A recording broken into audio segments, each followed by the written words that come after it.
Hello students, I'm Dr. Lata Agarwal. Today we are going to study on topic Nature and Theory of Kingship, Part 5th. Class MA Final History, Group B, Paper 5th, Polity and Economy of India. Mughal Theory of Sovereignty.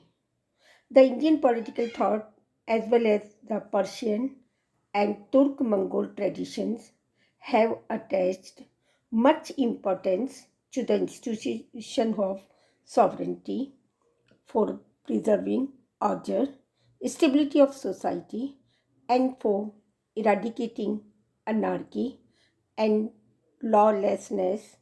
Self-study history like this.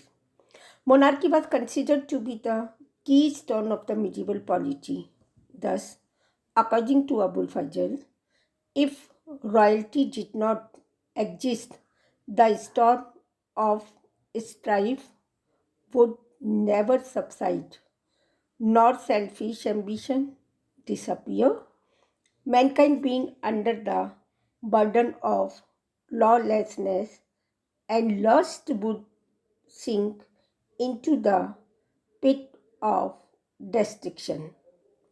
The nature of the state and complexion of the administrative structure of an empire were determined largely by the theory of sovereignty and the policies propounded and pursued by the king himself. बच्चों, मुगल सिद्धांत की संप्रभुता के बारे में अबुल फजल के विचार जो उसके अकबरनामा में उद्धृत है।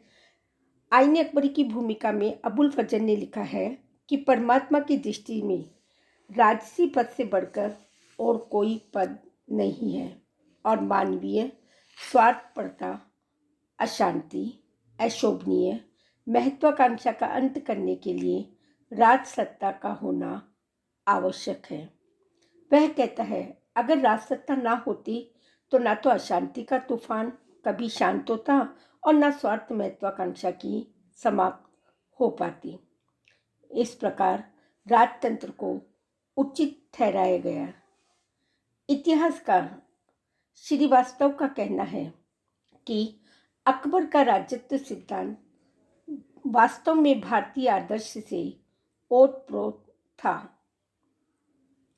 अकबर के राज सिद्धांत के विश्लेषण से पता चलता है कि वह मुगल, मुस्लिम और हिंदू विचारधाराओं का समन्वय था। इसके अतिरिक्त अकबर विश्व शांति के प्रतिपादन और सांप्रदायिक मतभेदों की सीमाओं को समाप्त कर देने का यह आदर्श भी स्पष्टतः हिंदू विचार दर्शन से अकबर ने लिया। अकबर की राजनीतिज्ञता का सबसे अच्छा प्रमाण उसके धार्मिक विचारों से स्पष्ट होता है। उसने सहनशील नीति का आरंभ किया, जजिया कर की समाप्ति की, यात्रा कर की समाप्ति की। इतिहासकार का कहना है, अकबर राजसत्ता के सिद्धांत को ईश्वरीय उपहार तो मानता था, परंतु इसके सिवाय कुछ अन्य आवश्यक अंग जैसे समन्वयता, उदारता, श्रेष्ठ दानशीलता, योग्यता, चरित्र, नैतिकता, न्याय आदि को भी उसने महत्व दिया।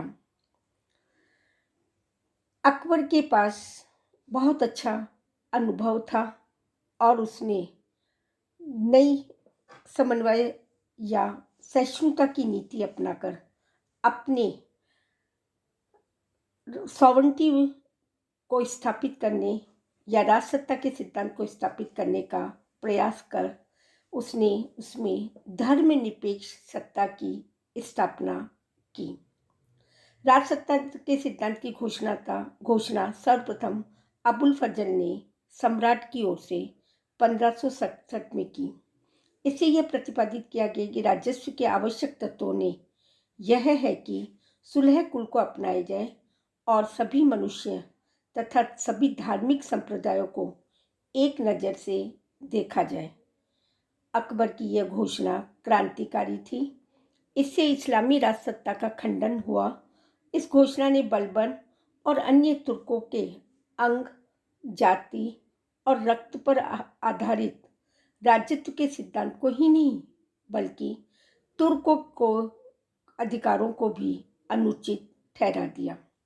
उसने उलेमाओं की शक्ति का दमन किया और अकबर का राजसत्ता सिद्धांत दैवी उत्पत्ति के सिद्धांत से जुड़ा हुआ था और ईरान के प्राचीन सम्राटों की भांति भी मानता था।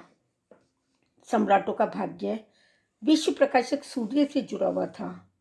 इस प्रकार अबुल फजल के शब्दों में राजसत्ता परमात्मा से प्रस्फुटित होने वाला तेज है। यह विश्व प्रकाशक सूर्य की एक किरण है। धन्यवाद।